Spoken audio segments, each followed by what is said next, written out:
Okay, it is Wednesday, March 26th. We've got Ovi-Watch.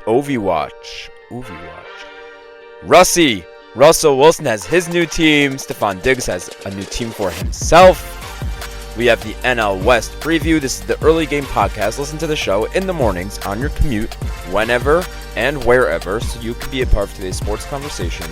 Let's go. Okay, so let's just start out with on a personal note. Last night I went to the Knicks game. Tons of fun. Karl Anthony Towns in person is so freaking good. So good. So fun to watch.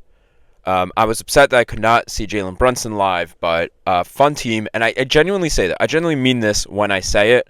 I do think that when push comes to shove, this team is going to step up to a different level come playoff time. I really do believe that. I think that the defense showed, live in person, the defense showed its potential.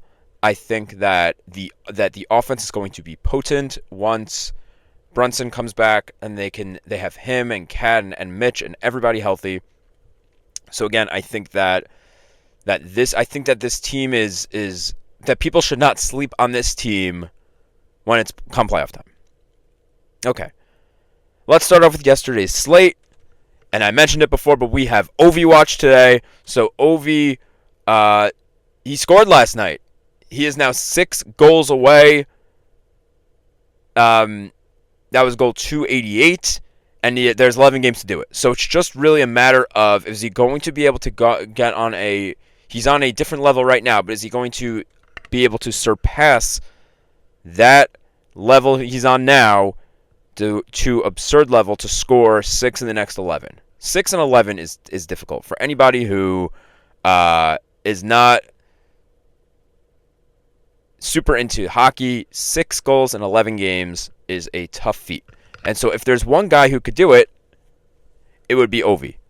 And again, I want everybody to remember he missed a lengthy amount of time in November and December with injury. And so just try to keep that in mind, that people thought that this was not even remotely possible a few months ago, and now Alex Ovechkin is just 6 goals away from breaking Wayne Gretzky's goal-scoring record. Okay, let's move on here. We had 2 massive moves in the NFL last night. One was a little more shocking than the other. So we got news that the New York Giants reached an agreement with Super Bowl winning quarterback Russell Wilson on a 1-year deal worth up to $21 million, including $10.5 million guaranteed, sources told ESPN's Adam Schefter on Tuesday. Whoa. So the other day, 2 days ago, Monday, I was outlining kind of the scenarios for the Giants, how I thought that either they would just roll with Jameis Winston as their starting quarterback, they'd try to sign Rodgers to go along with Winston, or they'd try to draft somebody. But this was option 4 that I did not mention. I guess this is kind of goes along with the Rodgers option, which is where they sign another quarterback and Winston is their backup. And I have to say, I spoke about those 3 options in the context of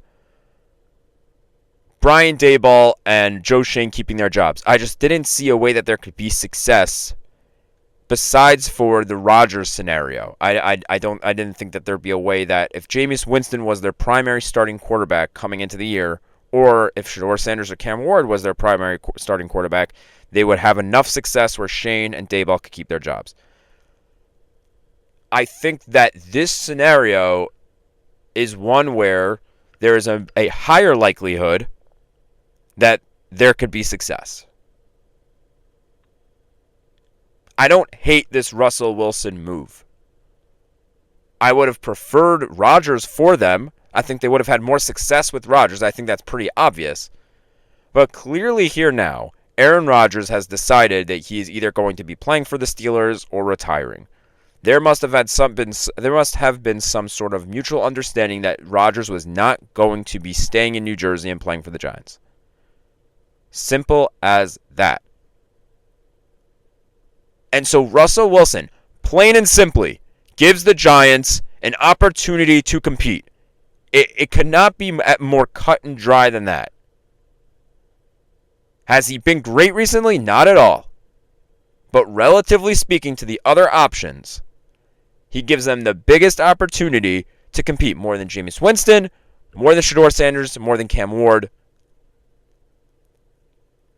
And the Giants now have a solid quarterback room. I think everyone was caught by surprise by this move. But let's be real here. Russ, Jameis Winston, Tommy Cutlets DeVito. You now have a solid quarterback room. One that, if primary quarterback A isn't performing, if Russ is not performing or is injured, you can go to Jameis Winston and he's going to give you a fighting chance. Is he going to throw picks? Absolutely. 100%. But it's not all doom and gloom if it doesn't work out with Russell Wilson. And so, this Russell Wilson move personifies where the Giants are as an organization. 1 year, high stakes, $21 million. Not really high stakes. I take that back in the not high stakes, $21 million for a quarterback. It's not high stakes at all. But 1 year, prove it. Show us what you got. Daboll for the first time, Brian Daboll and Joe Schoen for the first time had input about who the starting quarterback would be week 1. They chose their quarterback for the Giants for the first time ever. It has always been Daniel Jones, who they inherited. But now Russell Wilson is the guy that they have chosen. And he is the guy they've made their bed. Now it's time to sleep in it. Okay, let's move on here. So as I said, there was another major move yesterday, and that was Stefon Diggs. 4-time Pro Bowl wide receiver Stefon Diggs and the New England Patriots reached an agreement Tuesday on a 3-year, $69 million deal that includes $26 million guaranteed, sources told ESPN's Adam Schefter. Look, with Stefon Diggs, there is always a massive pro and a massive con. Massive pro. He is a talented wide receiver. And proof of concept that he was able to help Josh Allen grow as a quarterback. So proof of concept that it should work for Drake Maye as well. That he's the type of quarterback, he's the type of wide receiver that a young quarterback could use by his side early on in his career. And Stefon Diggs is obviously one of the most talented, athletic players in the NFL. I'm not going to take that away from him. So from Drake Maye's perspective, this is a win. Purely from Drake Maye. They are building out that wide receiver room. They added Mac Hollins as well. Stefon Diggs. And now, under Mike Vrabel, they are putting together a solid offense and probably a little bit above average offense in New England. The question here remains, is he going to behave? I hate to say it like that. But with the amount of distraction he created in his time in Buffalo, the amount that he made it more about himself than the team, you just want to make sure that he is going to know his place on the Patriots. This should be Drake Maye's team. This should be Mike Vrabel's team, and I'm sure Mike Vrabel is going to demand respect and demand that Stefon Diggs not make this about himself as he has in the past. But this needs to be Drake Maye's team. Point blank. That's it. In order for this to work in New England, and I think that they're headed in the right direction, this has to be his team. And here's a little secret for you. The pieces are in place here for the Patriots, depending on Drake Maye's progression. But I can see a world where the Patriots are the second best team in this division. I know that sounds a little crazy, but we have a long time before at the NFL season preview and to see what else happens in this NFL offseason. But I like what I'm seeing in New England. Actually, I don't like it, but I think that it is competent and they are headed in the right direction. Okay, let's move on here. We have our MLB season preview. And we only have one division left to preview, and that is the National League West, home of the World Series champion Los Angeles Dodgers, and a fascinating division. We start out with the Colorado Rockies. They finished last year 61-101. You know, there was a series against the Mets I watched last season. I remember very clearly. And they just gave the Mets so many fits based on how good they were defensively in the field, some of the bats in their lineup. And their lineup looks like this. Brenton Doyle in center field batting first. Ezequiel Tovar, it's a spectacular fielding shortstop that they have. Ryan McMahon at third base batting third. Chris Bryant batting fourth. Michael Toglia batting fifth, Kyle Farmer batting sixth, Nick Martini batting seventh, Jordan Beck batting eighth, and Jacob Stallings batting ninth. So another one of these lineups that could and should be solid at the top. These are good bats at the top of this lineup. Tovar is a great player. Chris Bryant has it in him. Ryan McMahon has been spoken about to be traded for a long time. It's a good fielding team, a good fielding lineup, and a lineup that should be able to produce offensively. The million-dollar question is and always will be with the Rockies is how good can their starting rotation be? Kyle Freeland, Ryan Feltner, Austin Gomber, Herman Marquez, and Antonio Senzatella is the starting five. And it's, by the way, not too shabby. Really, I'm not even just saying that to, make them seem better than they are, sugarcoat them. This is not such a bad rotation. It's actually pretty solid. The issue here is how good can they be in Coors Field? How good can this pitching be in Coors Field? Remains to be seen. I love Ezequiel Tovar. Keep an eye out on him. If things go awry, Ryan McMahon will certainly be on the trading block again, and maybe some of these starting pitchers, honestly, if things aren't going their way. But maybe this is the year the Rockies are able to propel themselves back into the playoff conversation. Okay, let's move on here to the San Francisco Giants. Now, the San Francisco Giants got a player that I really, really wanted, and that was Willy Adames. He is one of the most underrated players in baseball, analytics darling, hits the ball hard, great shortstop. And so this was a guy I wanted for the Mets, but the Giants, very early on in the Juan Soto sweepstakes, swooped him up, which was smart. They went full force in on Willy Adames. And so their lineup, the Giants, looks like this. Lamont Wade Jr. batting leadoff. Willy Adames batting second. Jung-Hoo Lee batting third. Matt Chapman batting fourth. Helio Ramos batting fifth. Patrick Bailey batting sixth. Wilmer Flores batting seventh. Mike Yastrzemski batting eighth. Tyler Fitzgerald batting ninth. The Giants are in a tough position. A tough division. Well, the best division in baseball, as we will see. As good as this lineup is, and as much as I like this lineup, it is still going to be tough for them to compete with some of the other lineups in the division. I'm excited to see what a full season of Jung-Hoo Lee looks like. He was injured last year. Obviously, Willy Adames totally changed the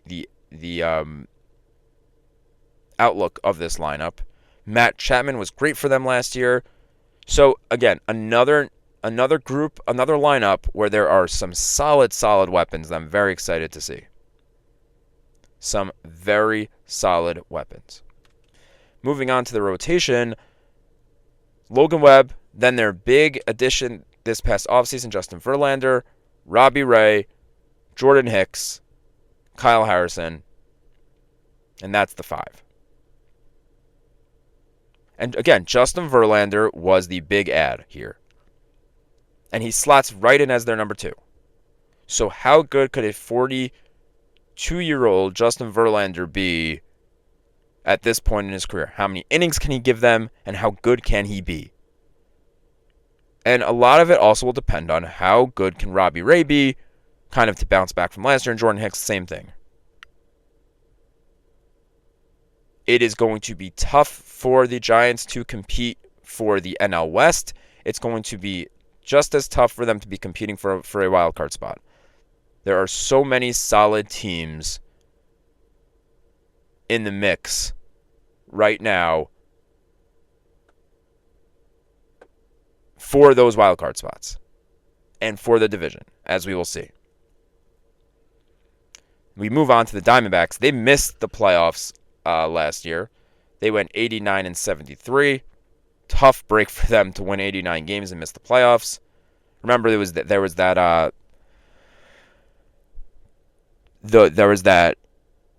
end to the season race between the Mets, Braves, and Diamondbacks, and the Mets and Braves ultimately prevailed there. Their big offseason ad for the lineup was Josh Naylor. They lost Christian Walker, so they just essentially swapped Christian Walker for Josh Naylor. Their lineup is Ketel Marte, Corbin Carroll, Lourdes Gurriel Jr., Josh Naylor, Eugenio Suarez, Randall Grichuk, Gabe Moreno, Jake McCarthy, and Geraldo Perdomo batting 9th. This is a well-managed team. It is a team with a good lineup. Corbin Carroll is a stud. We'll see what Josh Naylor is able to contribute. But again, I love in sports when a group proves that they can perform a certain way. This group clearly is capable of having regular season success. They went to the World Series 2 years ago. So this lineup is capable of doing that again. It is essentially the same. Again, swap out Christian Walker, add in Josh Naylor. The real big add for the Diamondbacks, though, was they completely beefed up their rotation with getting the number 1 prized pitcher on the market this past offseason. So Zach Gallen, he's their ace still, but Corbin Burns slots in there as their number 2, really should be their number 1.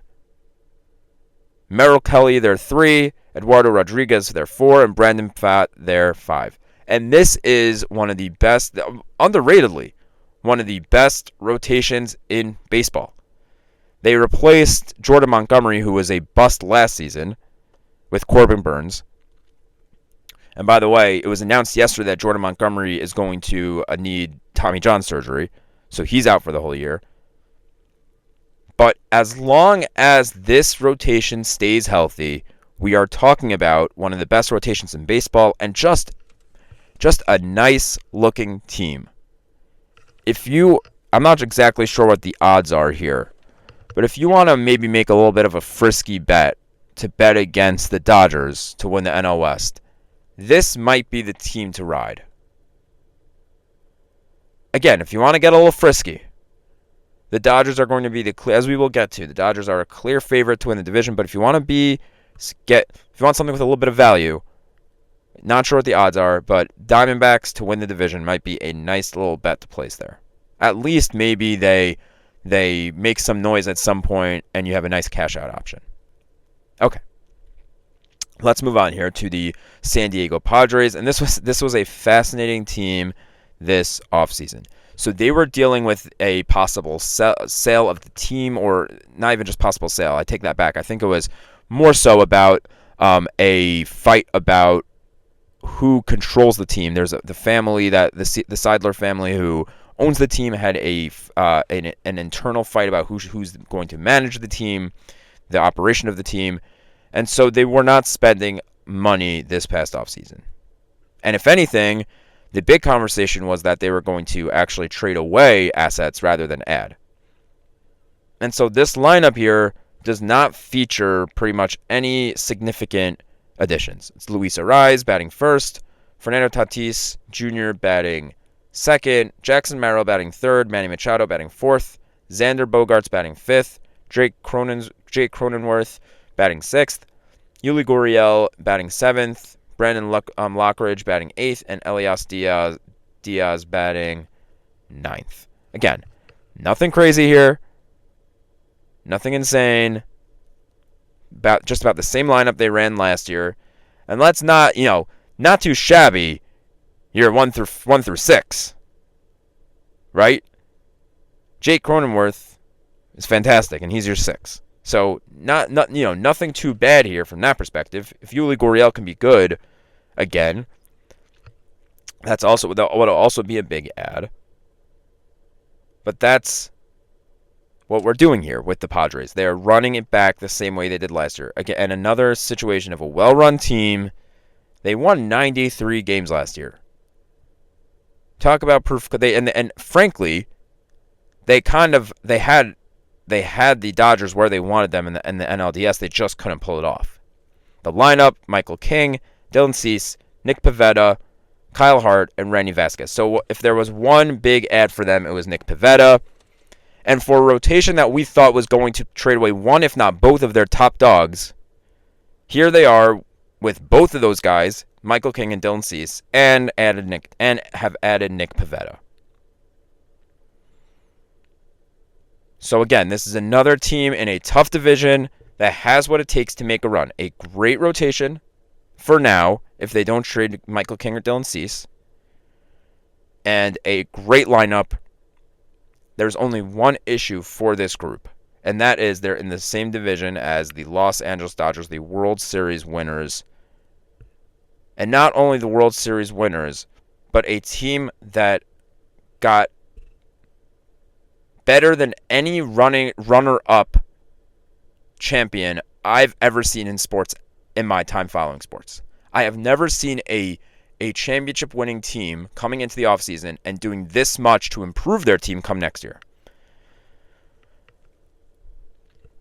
The lineup is similar, just about the same. Shohei Ohtani, Mookie Betts, Freddie Freeman, Teo Hernandez, Will Smith, Kike Hernandez, Max Muncy, Tommy Edman, and Andy Pages batting ninth. Gavin Lux, they moved on from. They sent him to the Reds. We spoke about that yesterday. But just about the same lineup as last year. They brought Teoscar Hernandez back. They brought Kike Hernandez back. They're running it back with the same group in the lineup. There's not much to say here at all. Yeah, Betts, Freeman, even Shohei are a year older. Teoscar Hernandez is a year older. So is everybody in baseball, by the way. They're getting on the older side, but nothing shows, at least for 2025, that I should be worried about the age of this group. And so there's not much to say besides this is the best lineup in baseball. They're just spectacular, and it's going to be super interesting to see what kind of Achilles heel this lineup has. Like is it going to be just full throttle? They're unbelievably good. Or will they have any sort of struggles? And I have the same sentiment for the starting rotation. Blake Snell, Yoshinobu Yamamoto, Tyler Glasnow, Roki Sasaki, and Dustin May. And by the way, they also added Tanner Scott to their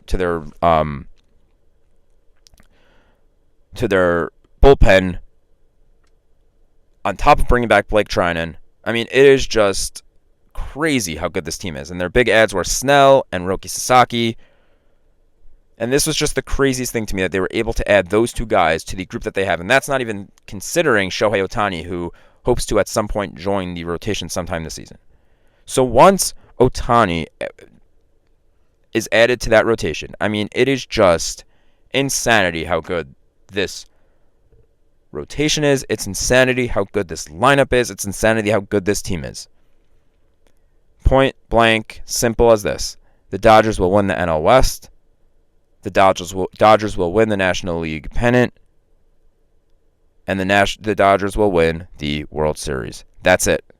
Don't have to overthink it too much.